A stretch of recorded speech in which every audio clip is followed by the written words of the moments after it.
what you want to hear. But it is morning. I've had a cup of mocha macchiato, which is like my favorite drink as far as hot drinks. And I can only find it at Walmart. And then they only had 2 boxes, so I took the 2 boxes and I bought the 2 boxes. It's a woeful So last year I couldn't find it at all. And so this year I found it. I grabbed it. It'll probably be gone before September. Right now, what is that coffee called? Stargazer? Yeah. Isn't that dark dark coffee? Something like that. I'm not sure. It's in a black bag. Is that coffee by Death by Coffee? No, you're thinking of Death Wish Coffee. So that's the Stargazer is actually the name of the brand or the name of the coffee? Brown, handcrafted on Earth. Yeah. Oh, Copper Moon Coffee. Copper Moon Coffee. It's really good. I had a little bit of mocha left, so I mixed that in. For space stuff. And then added chocolate. This one's called Stargazer. Space stuff. It's space coffee made on Earth. Anyway, so yeah, it's our morning time. I am going to read some more, but before I do, I'm putting it in parts. So right now I'm on part 7. Last was part 6. But part 5 is not out yet, and I've had to take my one video and put it 3, 4, and 5 instead of just 3. Stephen King, because, hold on, because part 5 is not uploading for me, so I do apologize. I will get to that, and as soon as I can upload it, I will upload it and mark it. Yes? Have you read The Dark Tower yet? No, but that is on my list for after the Regulators. Wait, do you have the Dark Tower books? I have... I think I'm missing like 3 or 4 and like 6. They're over there in a row. They're in the door. Go look. I hear that that's like one of the best series by him. I'm not actually sure. I have not read it, but if there's like 7 or 8 books now. That cracking does not sound good. So please don't break that. Because that's a doorway. It's a very, very old house. It's like 1920s or something. I'd actually have to look it up. But, yeah, we are going to start with section 077 today. And I'm just going to read.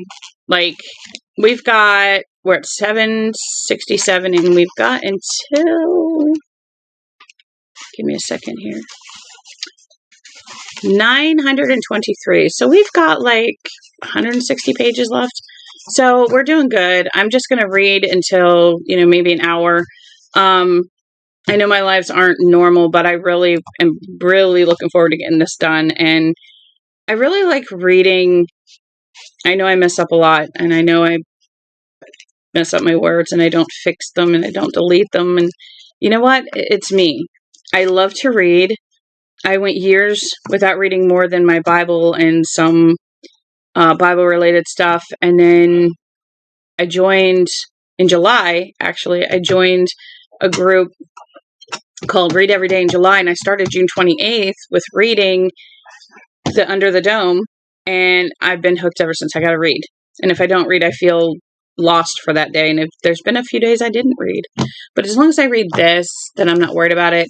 But there were a few days I wasn't feeling good. I read nothing. Absolutely nothing. And I feel lost with those days.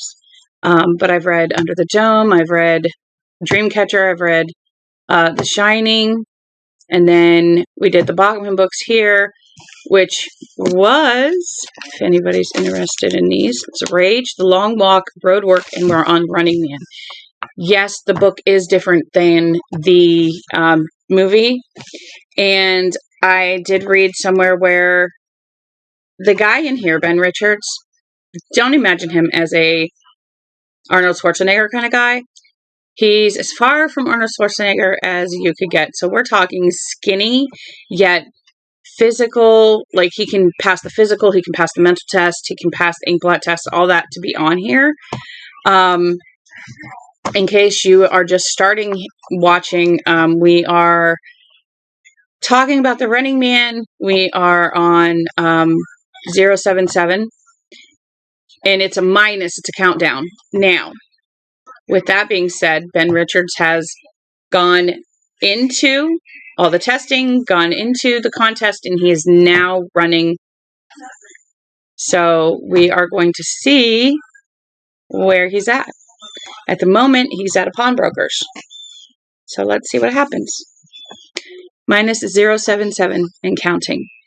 He left Molly's at 10 past midnight. 1,200 new dollars later.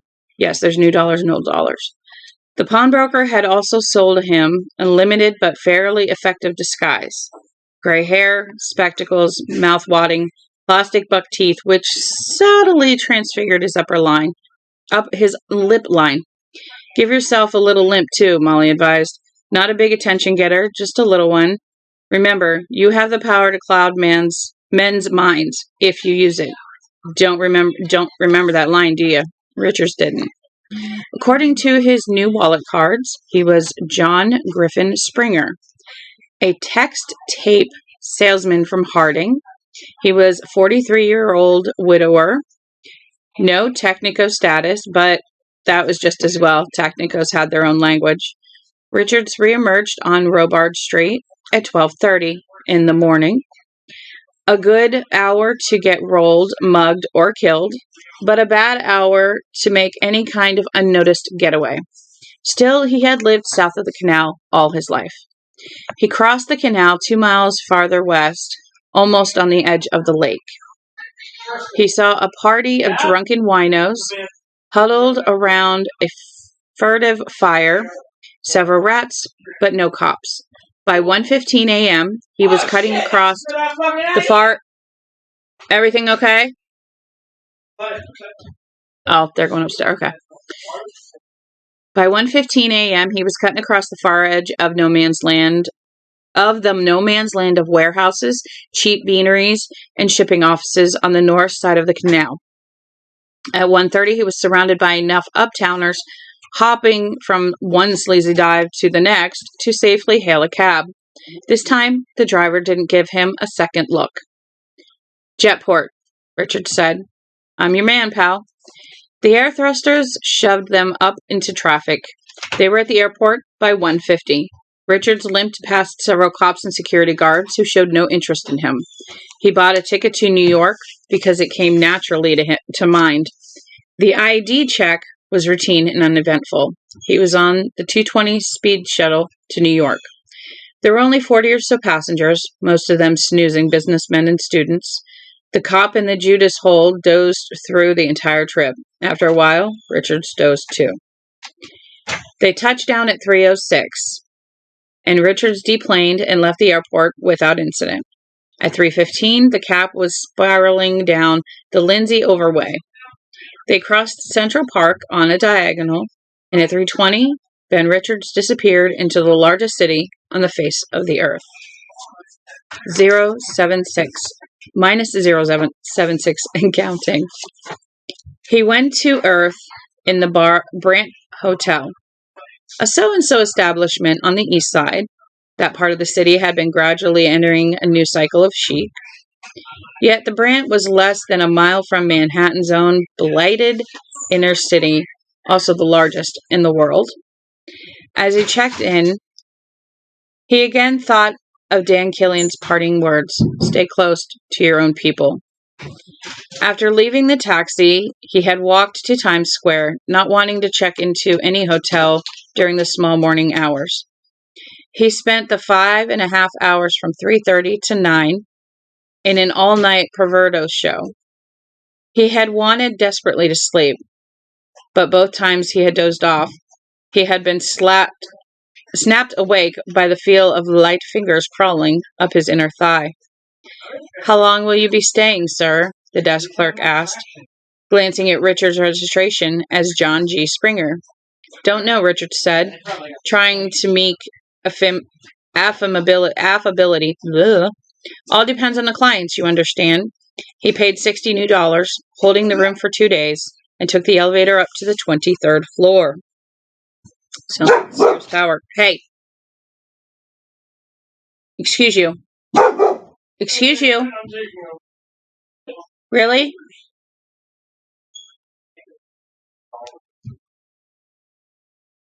Tristan, Yeah. will you please let them out?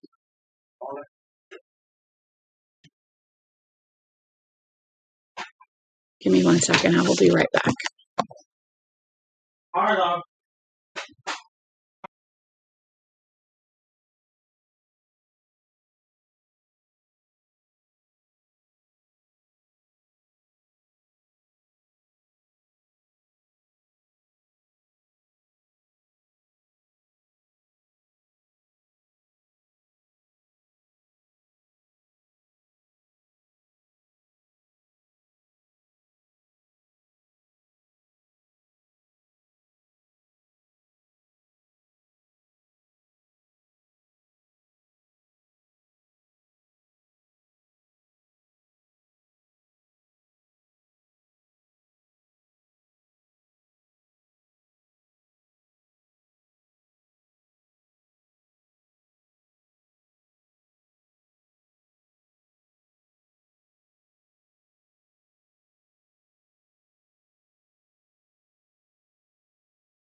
Okay, I am back.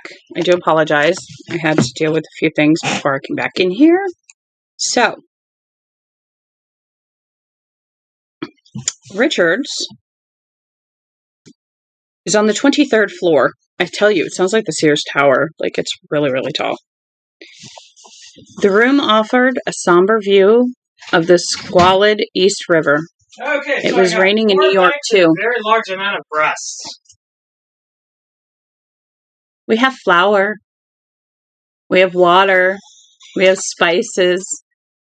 We could make double crispy chicken. No, put it on the counter. We'll watch it as it thaws, okay? Does it need like 24 hours to thaw or something? Or No. just 12? It'll be thawed by tonight. You sure? Yeah. Okay. We're making chicken for dinner. We will find something for Dad. Or he can stop by the store. Are you going to sit and listen, or am I going to be able to do this? Please What's go. that? Keep you from reading? Please do me a favor. What's that? Steal your book? Don't you dare get your hands off. Do me a favor. Go out, see what she's barking at. If it's Here's one. the neighbor dog. Night Shift. I've seen that movie. I want to see if the book's any different. Isn't it an anthology or something? My brain isn't working. Is he teasing the dog? Harley! Is he barking at them? Harley! Yeah? Harley,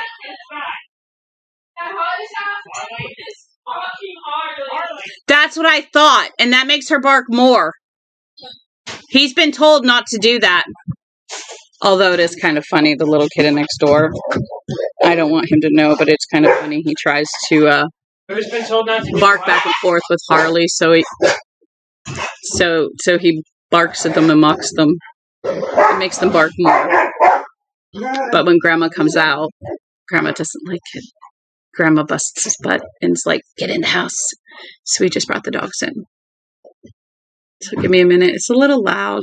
This is my normal lives where, like, I'm going to try reading in between the fact that dogs. If you two fight, you're going to bed.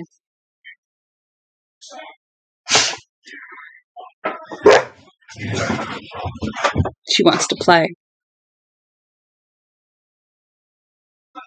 This is Phoebe's first heat. She is 14 and a half months. So she's a little over a year old. And she's in heat. And she's not liking our mail. She's fighting with her mama. And she's just all around being a pain. And then at the same time, she wants to sit right here and just not move. Phoebe, stop. You don't need to lick your mama's ears constantly. Now stop. Hey. Stop. Stop. Stop. Thank you. Stop. Do you need to go back to bed? No. You're going to go back outside. Stop. Phoebe. She's licking her ears. Phoebe. All right.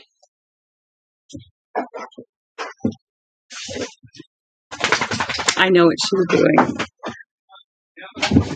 This is so wrong. This is animals, but it is so wrong. She's in heat. And Mama has... They don't have the same rules. They don't have the same instincts that humans do. And they don't have the same rules. So when it comes to incestuous thoughts, that doesn't register. So when Mama's in heat, Mama does the actions and she uses Phoebe. Well, now Phoebe is like, it's my turn and I'm going to do you, Harley. And so she's trying to use the actions that she would. And yes, females get the humpty humps too. So this is what this is about. This is just hilarious. It really is. So, yeah.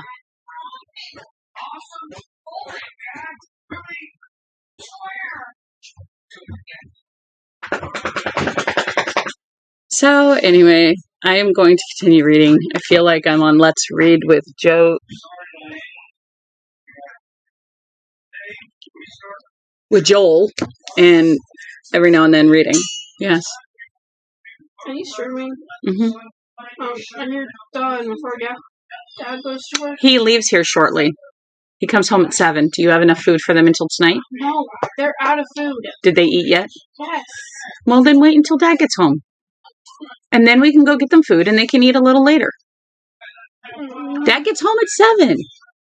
I know, But what? I want to get that food so I don't have to worry about it later. And Why don't you walk downtown with Tristan? He can carry it home. Might be a nice walk. But I don't want to walk on a certain day. I'm not going to enjoy it. You could always give him your card. I don't trust my enough. I knew that was coming. I knew it. But yeah, like, they usually eat between 7 and 8 anyway, so wait till Dad gets home. He can grab you, take you to the store, and come back. He's going to just want to come home Not if he's in the car. And besides, I gotta go get my meds tonight anyway. So when Dad gets home, we will have our shoes on, we will get in the car, we will go to the store, we will stop at CVS, and we will come home. They ate this morning. They are fine. They just ate. Yeah, exactly. They're not going to die before tonight, knowing that they don't get fed till tonight. They will be okay. Are you done being a goof? The life of me in commotion, telling you. I usually don't read unless it's quiet, but today seems to be a fun day. So, we are squalid on the East River. Or we are viewing the squalid East River. So it's raining in New York too, where he was at. It's raining. Now it's raining here. The room was clean but sterile. There was a connecting bathroom, and the toilet made constant, ominous noises, and Richards could not rectify even by wiggling the ball in the tank. He had breakfast sent up, a poached egg on toast, orange drink, coffee. When the boy appeared with the tray, he tipped lightly and forgettably. With breakfast out of the way, he took out the videotape camera and looked at it. A small metal plate labeled Instructions was set just below the viewfinder. Richards read, 1. Push tape cartridge into slot marked A until it clicks Home. 2. Set viewfinder by means of crosshairs within the sight. 3. Push button marked B to record sound with video. 4. When the bell sounds, tape cartridge will pop out automatically. Recording time, 10 minutes. See, they made it sound like it was going to record all the time, and it's only 10 minutes. So you're looking at 20 minutes per day that they got to figure out where he's at, right? Good, Richards thought. They can watch me sleep. He set the camera on the bureau next to the Gideon Bible and sighted the crosshairs on the bed. The wall behind was blank and nondescript. He didn't see how anyone could pinpoint his location from either the bed or the background. Street noise from this height was negligible, but he would leave the shower running just in case. Even with forethought, he narrowly pressed the button and stepped into the camera's field of vision with his naked disguise hanging out. Some of it could have been removed, but the gray hair had to stay. He put the pillow slip over his head. Then he pressed the button, walked over to the bed, and sat down facing the lens. Peekaboo, Ben Richards said hollowly to his immense listening and viewing audience that would watch this tape later tonight with horrified interest. You can't see it, but I'm laughing at you shit-eaters. This is why I put disclaimers on these videos. He lay back, closed his eyes, and tried to think of nothing at all. When the tape clip popped out 10 minutes later, he was fast asleep. Good Lord, I can't talk today. I can't talk ever. I'm like, psh. When he woke up, it was just after 4 p.m. The hunt was on then. He had been for 3 hours, figuring for the time difference. The thought sent a chill through his middle. He put a new tape in the camera, took down the Gideon Bible, and read the 10 Commandments over and over for 10 minutes, with the pillow slip on his head. There were envelopes in the desk drawer, but the name and address of the hotel was on them. He hesitated and knew it made no difference. He would have to take Killian's word that his location, as revealed by postmarks or return address, would not be revealed to McCone and his bird dogs by the Games Authority. He had to use the postal service. They had supplied him with no carrier pigeons. There was a mail drop by the elevators, and Richards dropped the clips into the out-of-town slot with huge misgivings. Although postal authorities were not eligible for any games money for reporting the whereabouts of contestants, it still seemed like a horribly risky thing to do. But the only other thing was default, and he couldn't do that either. Can we close the door, please? Tristan, the door! Please, close it. Thank you. They like to hit that door and knock it open. And then Phoebe goes running and plays with whoever's outside. He went back to his room, shut off the shower. The bathroom was as steamy as the tropical jungle. and lay down on the bed to think. How to run. What was the best thing to do? He tried to put himself in the place of an average contestant. The first impulse, of course, was pure animal instinct. Go to Earth, make a den, cower in there. And so he had done. The Brent Hotel. Would the hunters expect that? Yes. They would not be looking for the running man at all. They would be looking for a hiding man. Could they find him in his den? He wanted very badly to answer no. Did I say we're on -0.75? We are. But he could not. He wanted very badly to answer no, but he could not. His disguise was good, but hastily put together. Not many people were observant, but there were always some. Perhaps he had been tabbed already, the desk clerk, the bellboy who had brought his breakfast, perhaps even by one of the faceless men in the Bravado show on 42nd Street. Not likely, but possible. And what about his real protection? The false ID Molly had provided. Good for how long? Well, the taxi driver who had taken him to the Games building could put him in the South, from the Games building, could put him in the South City. And the hunters were fearfully, dreadfully good. They would be leaning hard on anyone who he knew, from Jack Krager to that bitch Eileen Jenner down the hall. Heavy heat. How long until somebody, maybe a head softy like Flapper Donegan, let it slip that Molly had forged papers on occasion? And if they found Molly, he was blown. The pawnbroker would hold out long enough to take a belting around. He was canny enough to want a few visible battle scars to sport around the neighborhood, just so his place didn't have a bad case of spontaneous combustion some night. Then, a simple check of Harding's 3 jet ports would uncover John G. Springer's midnight jaunt to Freak City. And if they found Molly, you assume they will. You have to assume they will. Then run where? He didn't know. He had spent his entire life in Harding, in the Midwest. He didn't know the East Coast. There was no place where he could run to and feel that he was on familiar turf. So where? Where? He teased and... Hey, knock it off. Stay out. You don't need that stuff. You want a string to chew on? You want a string? It's a string. It's on your nose. See? It's right there.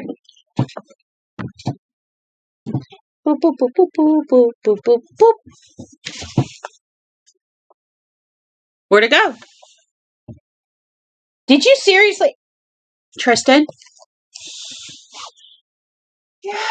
Will you please pick up that sponge? I don't even know where she got it. But she ate it.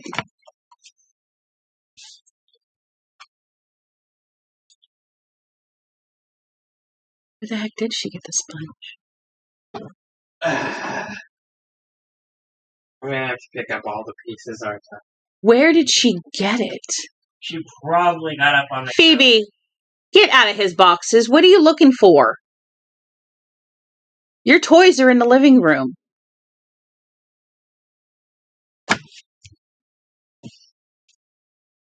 I have no idea.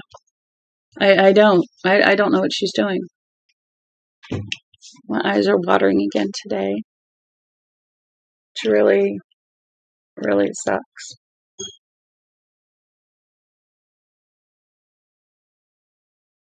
Okay.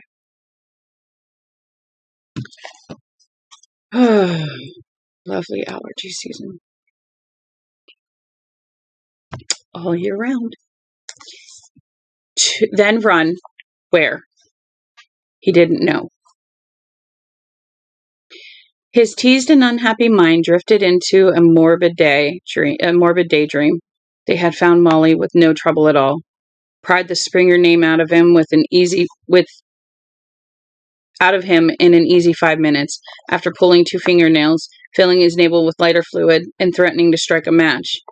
They had gotten Richard's flight number with one quick call. handsome nondescript man in garbadine coat of identical cut and make, and had arrived in New York by 2:30 Eastern Standard Time. Advanced men had already gotten to the address of the Brant by a telex canvas of the New York City hotel listings, which were computer tabulated day by day. They were outside now, surrounding the place. Busboys, bellboys, and clerks and bartenders had been replaced by hunters, half a dozen coming up the fire escape, another 50 packing all 3 elevators, more and more, pulling up in air cars all around the building. Now they were in the hall, and in a moment the door would crash open, and they would lunge in, a tape machine grinding enthusiastically away on a rolling tripod above their muscular shoulders, getting it all down for posterity as they turned him into hamburger. Richard sat up sweating. Didn't even have a gun. Not yet. Run. Fast. Boston would do to start. 074 and counting. He left his room at 5 p.m. and went down to the lobby. The desk clerk smiled brightly, probably looking forward to his evening relief. Afternoon, Mr. Springer, Richard smiled back. I seem to have struck oil, my man. 3 clients who seem receptive. I'll be occupying your excellent facility for an additional 2 days. May I pay in advance? Certainly, sir. Dollars changed hands. Still beaming, Richards went back to his room. The hall was empty. Richards hung the Do Not Disturb sign on the doorknob and went quickly to the fire stairs. Luck was with him, and he met no one. He went all the way down to the ground floor and slipped out the side entrance unobserved. The rain had stopped, but the clouds still hung and lowered over Manhattan. The air smelled like a rancid battery. Richards walked briskly, discarding the limp, to the Port Authority electric bus terminal. A man could still buy a ticket on the Greyhound without signing his name. Boston, he said to a bearded ticket vendor. $23, pal. Bus pulls out at 6:15 sharp. He passed over the money. It left him with something less than 3,000 new dollars. He had an hour to kill, and the terminal was chock full of people, many of them Vol Army, with their blue berets and blank, boyish, brutal faces. He bought a pervert mag, sat down, and propped it in front of his face. For the next hour, he sat at it. Go to horny jail. What? What? What? What? What? Turning a page occasionally to try and avoid looking like a statue. When the bus rolled up to the pier, he shuffled toward the open doors with the rest of the nondescript assortment. Hey! Hey, you! Richard stared around. A security cop was approaching on the run. He froze, unable to take flight. A distant part of his brain was screaming that he was about to be cut down right there. Right here in this shitty bus terminal, with wads of gum on the floor and casual obscenities scrawling on the dirt-caked walls. He was going to be some dumb flatfoot's fluke trophy. Stop him! Stop that guy! The cop was veering. It wasn't him at all, Richard saw. It was a scruffy-looking kid who was running for the stairs, swinging a lady's purse in one hand and bawling bystanders this way and that like 10 pins. He and his pursuer disappeared from sight, taking the stairs 3 by 3 in huge leaps. The knot of debarkers, and greeters watched them with vague interest for a moment, and then picked up the threads of what they had been doing, as if nothing had happened. Richard stood in line, trembling and cold. He collapsed into the seat near the back of the coach, and a few minutes later the bus hummed smoothly up the ramp, paused, and joined the flow of traffic. The cop and his quarry had disappeared into the general mob of humanity. If I'd had a gun, I would have burned him where he stood, Richard thought. Christ, oh Christ. And on the heels of that, next time it won't be a purse snatcher, it'll be you. He would get a gun in Boston anyway, somehow. He remembered Laughlin saying that he would push a few of them out a huge window before they took him. The bus rolled north in the gathering darkness. 073 minus 073 and counting. The Boston YMCA stood on Upper Huntington Avenue with it was huge, black with years, old-fashioned, and boxy. It stood in what used to be one of Boston's better areas in the middle of the last century. It stood there like a guilty reminder of another time, another day, its old-fashioned neon still winking its letters toward the sinful theater district. It looked like the skeleton of a murdered idea. When Richards walked into the lobby, the desk clerk was arguing with a tiny, scruffy black boy in a kill ball jersey so big that it reached down over his blue jeans to mid-shin. That's a long shirt. The disputed territory seemed to be a gum machine that stood inside the lobby door. I lost my nickel, honky. I lost my motherfucking nickel. If you don't get out of here, I'll call the house detective, kid. That's all. I'm done talking to you. But that goddamn machine took my nickel. You stop swearing at me, you little scumbag. The clerk, who looked an old, cold 30, reached down and shook the jersey. It was huge on him. It was too huge on him to be able to shake the boy inside it. Now get out of here. I'm through talking. Seeing he meant it, the almost comic mask of hate and defiance below the dark sunburst of the kid's afro broke into a hurt, agonized grimace of disbelief. Listen, that's the only motherfucking nickel I got. The gumball machine ate my nickel. That I'm calling the house dick right now. The clerk turned toward the switchboard. His jacket, a refugee from some bargain counter, flapped tiredly around his thin butt. The boy kicked the plexsteel post of the gum machine, then ran. Motherfucker white honky, some bitch. The clerk looked after him, the security button, real or mythical, unpressed. He smiled at Richards, showing an old keyboard with a few missing keys. You can't talk to niggers anymore. I'll keep them in cages. I'd keep them in cages if I ran the network. It's part of the book, and I've already got a disclaimer on them. He really lost a nickel? Richards asked, signing a register as John Deegan from Michigan. If he did, he stole it, the clerk said. Oh, I suppose he did, but if I gave him a nickel, I'd have 200 pickaninnies in here by nightfall claiming the same thing. Where do they learn that language? That's what I want to know. Don't their folks care what they do? How long will you be staying, Mr. Deegan? I don't know. I'm in town on business. He tried a greasy smile, and when it felt right, he widened it. The desk clerk recognized it instantly, perhaps from his own reflection looking up at him from the depths of the fake marble counter, which had been polished by a million elbows, and gave it back to him.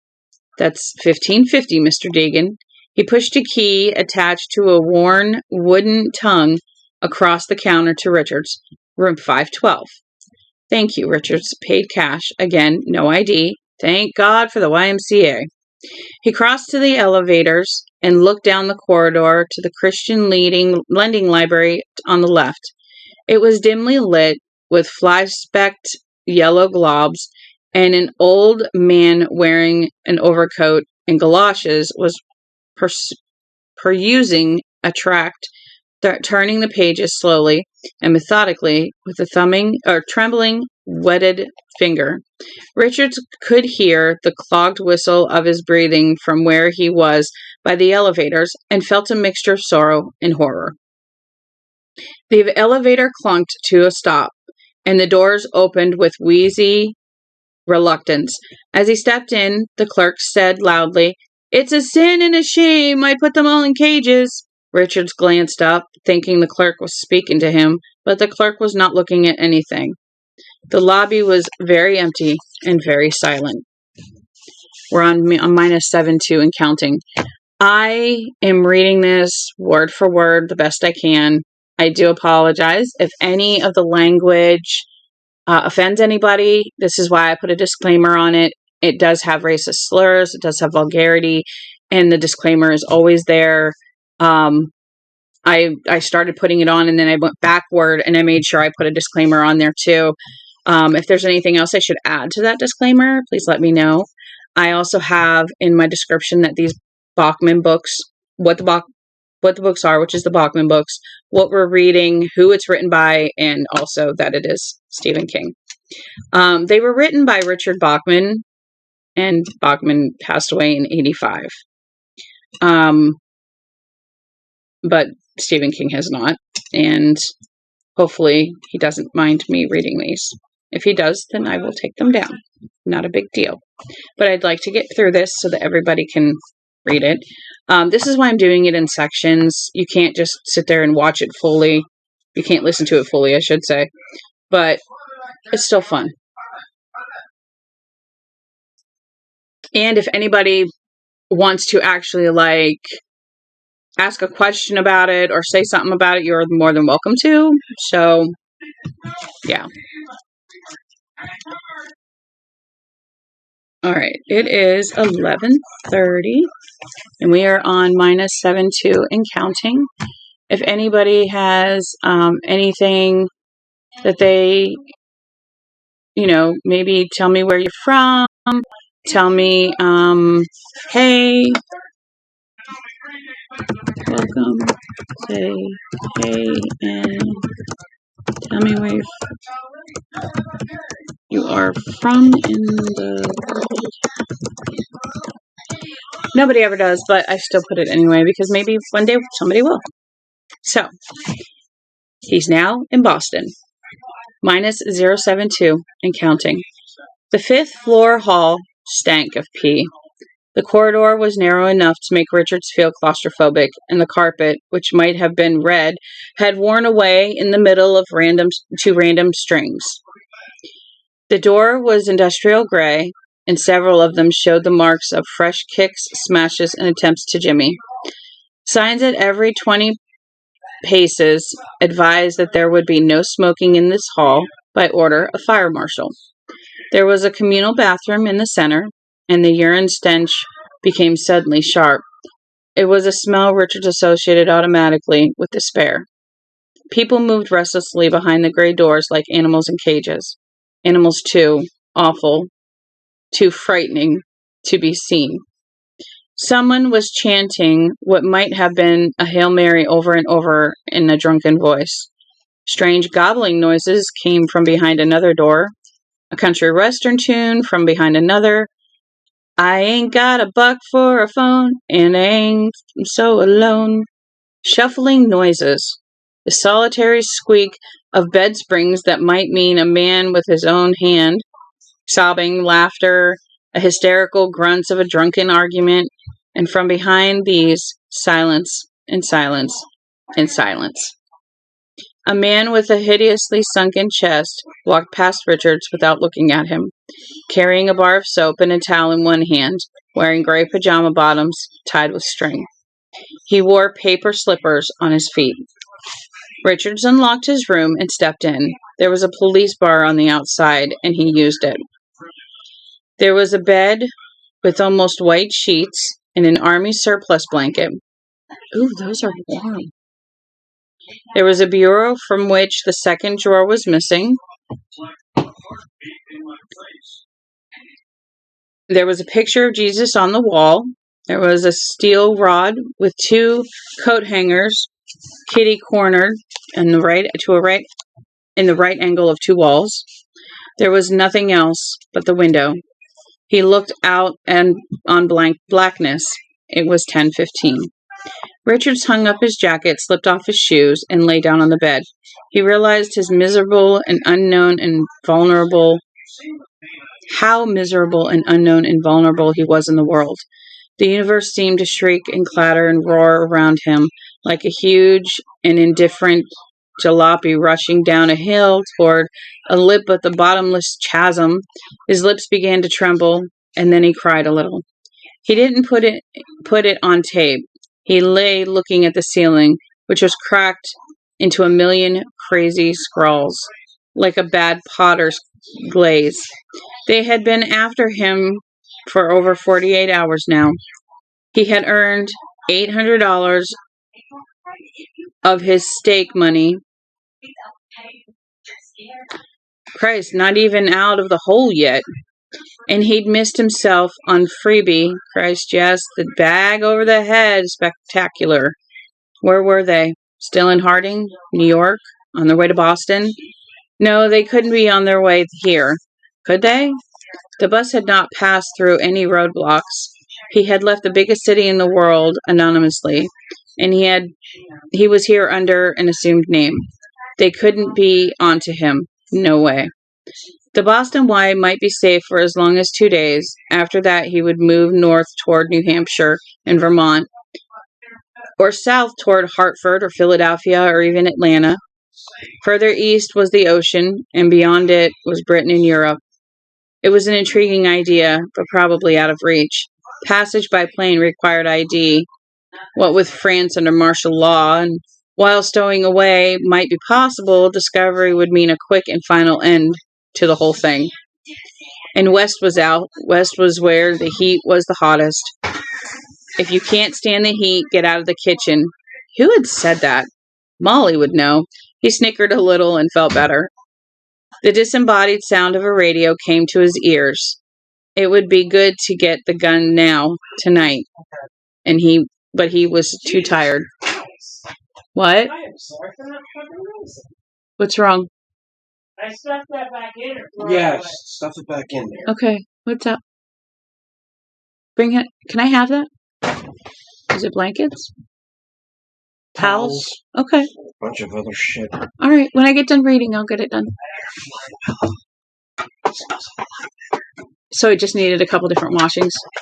Probably the cat. Phoebe. It was still wet. Yeah. So I ran it through the rinse and spin cycle again. Okay. I like that we can do that. Put it on rinse and spin by itself. Right now, it's the washer's venting, so. Where's the fluff mill? It's in the dryer. So if it's not dry, what do you have it on? Low. Okay. If it's not dry, I'll have Tristan just put it back on again. All right. Are you heading out? Where are we at? It's the truck is ahead of schedule. Oh. He was too tired. We will start there in a second. I will be right back. Now, is it because Katie's on vacation that you go in early? She comes back today. Oh, so are you on for truck? I'm not used to you being in there at 12, That's all. Love you. But I thought we were going with them. No, tonight. Oh. Yeah. If you could put the pans away that are in the drainer and do some pans, then I'm going to have Nick do the actual dishes. Wait, I thought you said you were leaving soon, though. No. You said you were leaving soon. I said I was going tonight after Dad gets out. I said when Dad gets out, we will have our shoes on, we will leave. Why do you need to leave? I just wanted to get a basket and shit. And dishwasher cloths and that shit. Well, dishes can be done by hand, and we can stop at the house tonight. And as far as the basket, there's an empty one upstairs, but I just wanted to have my own. You can have your own. We'll get it tonight. All right? Culver, what the hell are you doing? Who? I don't know. I just call her Culver for some fucking reason. She likes you. If you let her, she'll come up and cuddle with you just like Maxie did. I spilled food there. Call her up and see what she does. Tap the back of the couch and she'll come up with you. Tristan, try it. Try what? Call her up on the couch with you. Phoebe, you want cuddles? I don't know what she's doing. Fine. You can do it later. He loved him some Maxie. All right. It would be good to get the gun now, tonight, but he was too tired. The ride had tired him. Being a fugitive tired him. And he knew in an animal way that went deeper than the rational was very soon he might be sleeping in an October cold culvert or in a weed and cinder choked gully. The gun tomorrow night. He turned off the light and went to bed. 071 and counting. It was showtime again. Richard stood with his buttocks toward the video recorder, humming the theme music to The Running Man. A YMCA pillow slip was over his head, turned inside out so the name stamped on its hem wouldn't show. The camera... I'm allergic to everything, I'm telling you. Something's allergic. I'm going to just itch everywhere. It's normal, it's my hair. Makes me itch. It just tickles my face. Turned inside out so the name stamped on its hem wouldn't show. The camera had inspired Richards to be a kind of creative humor that he never would have believed he possessed. The self-image had always held what that was that if the self-image he'd always held was that if of a rather dour man, with little or no humor in his outlook. The prospect of his approaching death was had uncovered a solitary comedian hiding inside. When the clip popped out, he decided to save the second for afternoon. The solitary room was boring, and perhaps something else would occur to him. He dressed slowly and then went to the window and looked out. Thursday morning traffic hustled bustily up and down Huntington Avenue. Both sidewalks were crowded with slowly moving pedestrians. Some of them were scanning bright yellow help wanted facts. Most of them just walked. There was a cop, it seemed, on every corner. Richards could hear them in his mind. Move along. Ain't you got someplace to go? Pick it up, maggot. So you moved on to the next corner, which was just like the last corner, and were moved along again. You could not get mad about it, but mostly your feet hurt too much. Richards debated the risk of going down the hall and showering. He finally decided it would be okay. He went down with a towel over his shoulder, met no one, and walked into the bathroom. Essence of urine, shit, puke, and disinfectant mingled. Ugh. All the crapper doors had been yanked off, of course. Someone had scrawled, "Fuck the network, FUK," in foot-high letters above the urinal. It looked as though he might have been angry when he did it. There was a pile of feces in one of the urinals. Someone must have been really drunk, Richards thought. A few sluggish autumn flies were crawling over it. He was not disgusted. The sight was too common. Oh, good Lord. The sight was too common. But he was matter-of-factly glad he had worn his shoes. He also had the shower room to himself. The floor was cracked porcelain, the walls gouged tile with thick runnels of decay over the bottom. He turned to the rust-clogged shower head, full hot, and waited patiently for 5 minutes until the water ran tepid, and then showered quickly. He used a scrap of soap he found on the floor. The wife had either neglected to supply it, or the chambermaid had walked off with his. On his way back to his room, a man with a haired lip gave him a tract. Richards tucked his shirt in, sat on his bed, and lit a cigarette. He was hungry, but would wait until dusk to go out and eat. Boredom drove him to the window again. He counted different makes of cars. Fords, Chevys, Wints, VWs, Plymouths, Studebakers,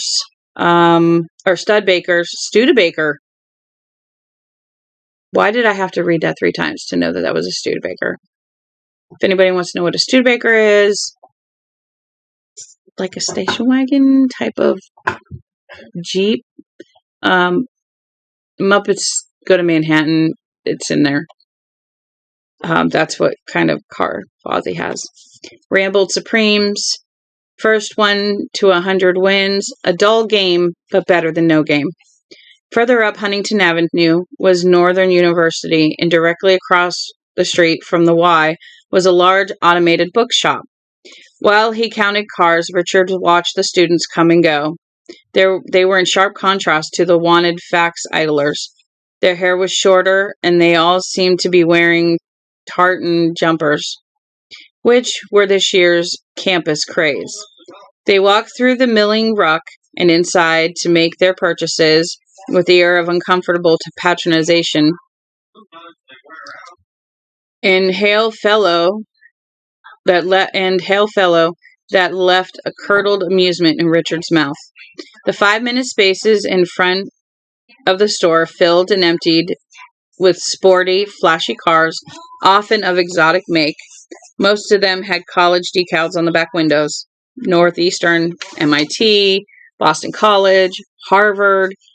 Most of the news fax bums treated the sporty cars as part of the scenery, but a few looked at them with dumb and wretched longing.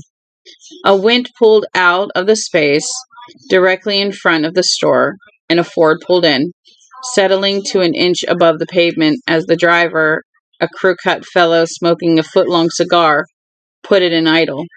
The car dipped slightly as the passenger, a dude in a brown and white hunting jacket, got out and zipped inside. Richard sighed. Counting cars was a very poor game. Fords were ahead of their nearest contender at the score of 78-40. The outcome was going to be predictable as the next election. Someone pounded on the door, and Richard stuffed like a bolt. "Frankie, you in there, Frankie?" Richard said nothing. Frozen with fear, he played a statue. "You eat shit, Frankie boy." There was a chortle of drunken laughter, and the footsteps moved on, pounding on the next door. "You there, Frankie?" Richard's heart slipped slowly down from his throat. The Ford was pulling out, and another Ford took its place. Number 79. Shit. The day slipped into afternoon, and then it was 1 o'clock. Richards knew this by the ringing of various chimes in churches far away. Ironically, the man living by the clock had no watch. He was playing a variation of the car game now. Fords were 2 points, Studebakers 3, Wentz 4, first one to 500 wins. It was perhaps 15 minutes later that he noticed the young man in a brown and white hunting jacket leaning against a lamppost beyond the bookstore and reading a concert poster. He was not being moved along. In fact, police seemed to be ignoring him. "You're jumping his shadows, maggot. Next you'll see them in the corners." He counted a Went with a dented fender, a yellow Ford, an old Studebaker with a wheezing air cylinder, dipping in slight cycles. The VW, no good. They're out of the running. Another Went, a Studebaker. A man smoking a foot-long cigar was standing nonchalantly at the bus stop and the corner. He was the only person there, with good reason. Richards had seen the buses come and go and knew there wouldn't be another long for 45 minutes. Richards felt the coolness creep into his testicles. An old man in a threadbare black overcoat sauntered down the side of the street and leaned casually against the building. 2 fellows in tartan jumpers got out of the taxi, talking animatedly, and began to study the menu of the window of the Stockholm restaurant. A cop walked over and conversed with a man at the bus stop. Then the cop walked away again. Richards noted with a numb, distant terror, and a good many of the newspaper bums were idling along much more slowly. Their clothes and styles of walking seemed oddly familiar, as if they had been around a great many times before, and Richards was just becoming aware of it. In the tentative, uneasy way, you recognized the voices of the dead in dreams. There were more cops, too. "I'm being bracketed," he thought. The idea brought helplessness, rabid terror. "No," his mind corrected, "you've already been bracketed." Minus 070 and counting. Richards walked rapidly to the bathroom, being calm, ignoring his terror the way a man on a high ledge ignores the drop. If he was going to get out of this, it would be by keeping his head. If he panicked, he would die quickly. Someone was in the shower, singing a popular song in a cracked and pitched voice. No one was at the urinals or the washstands. The trick had popped effortlessly into his mind as he had stood by the window, watching them gather in their offhand, sinister way. If it hadn't occurred to him, he thought he would be there yet. Like Aladdin watching smoke from the lamp coalesce into an ominous jinn. They had used the trick as boys to steal newspapers from development basements. Molly bought them 2 cents a pound.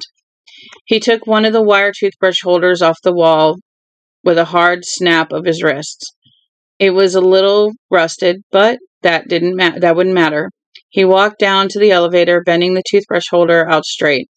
He pushed the call button, and the cage took a slow eternity to come down from 8. It was empty. Thank Christ it was empty. He stepped in, looked briefly down the halls, and then turned to the control panel. There was a key slot beside the button shove in there. The electric eye scanned the card, and then the janitor would push the button and ride down to the basement. What if this doesn't work? Never mind that now. Grimacing in anticipation of the possible electric shock, Richards jammed the toothbrush wire into the slot and pushed the basement button simultaneously. There was a noise from inside the control panel that sounded like a brief electronic curse. There was a light, tingling jolt up his arm. For a moment, nothing else. Oh, I know what that feels like. I accidentally got shocked once. Then the folding brass gate slid across, the doors closed, and the elevator lurched unhappily downward. A small trindle of blue smoke curled out of the slot in the panel. Richard stood away from the elevator door and watched the numbers flash backwards. When the L was lit, the motor high above made a grinding sound, and the car seemed about to stop. Then, after a moment, perhaps after it thought it had scared Richard enough, it descended again. 20 seconds later, the door slid open and Richard stepped out onto a large, dim basement. There was water dripping somewhere and the scurry of a disturbed rat, but otherwise, the basement was his for now. So, I'm going to stop there for now. I got a few things to do. I might just come back and read some more. Yeah. You know what? I'm going to leave my live going. I have some laundry to fold.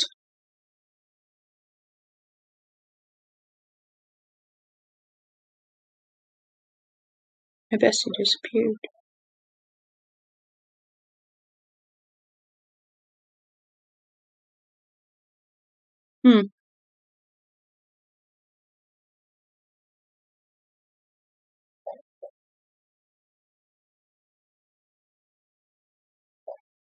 Okay. Now that I've got that figured out, I am going to turn this just a little. My cam went bye-bye. It accidentally came undone. Well, damn. Ha! I know what happened. I'm fixing it right now. Give me a sec. So, I do apologize. Okay, I apologize. I moved my laptop, and then this, circle box that's on your webcam got caught, and poof, down it went. I was, well then, okay. My mail has messages. I don't know what they are. Why do I have to get all this freaking spam? Spam. Well, guess what? Spam is gone. All gone. Okay. Yeah, I'm a little dorkish, but give me a sec. I'm going to turn this chair. I'm going to put the basket down. And I'm going to sit here and do some laundry. So, I'm not used to my hubby sometimes going to work early. I'm used to him going in the afternoons. But not at noon. I'm used to him actually going at 3, 4 o'clock. and he's there at noon again today. He was there last week from noon too, but I guess it's just part of the fact that the truck's there early, so that's probably why. I see lives that go on for like 6 hours. I'm like, how? And there's really nothing there. Like, there's nothing there but just background. Like, how does that even happen? Like, it says chat, but yeah, I've seen it. And I'm just like, that is so weird. So, for whoever's watching, I say hello. I am folding towels, obviously.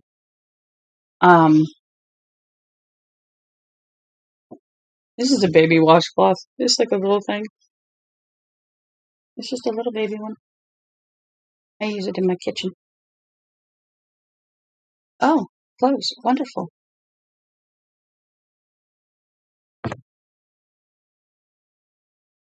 But I don't know whose. Oh, that would be my son's. Okay. This is probably Tristan's. So, we'll do that. And, yeah.